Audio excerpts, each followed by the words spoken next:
একটা ছোট গ্রামে থাকত এক গরিব কৃষক। তার নাম ছিল রমেশ। জমি ছিল অল্প, বৃষ্টি নির্ভর চাষ করত। রমেশ খুব পরিশ্রমী ছিল, কিন্তু ভাগ্যের দোষে প্রায় তার ফসল নষ্ট হয়ে যেত।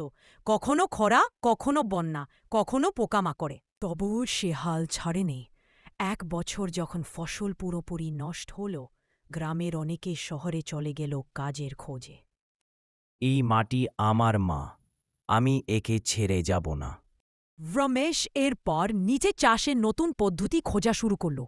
পঞ্চায়েত অফিসে গিয়ে কৃষি অফিসারের সঙ্গে দেখা করল, ইউটিউবে ভিডিও দেখল, আর কাছের এক কৃষি বিদ্যালয়ে কয়েকদিনের প্রশিক্ষণেও গেল। ফিরে এসে সে অর্গ্যানিক চাষ শুরু করে কীটনাশক বাদ দিয়ে প্রাকৃতিক সার ব্যবহার করতে লাগল।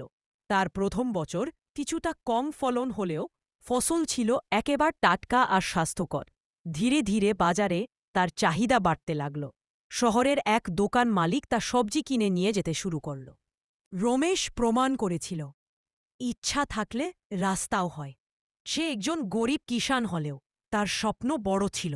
নিজের পরিশ্রম আর আধুনিক জ্ঞান দিয়ে সেই স্বপ্নকে সে সত্যি করে দেখিয়েছে। আমি এখন খুব খুশি আমি নতুন বাড়ি কিনলাম।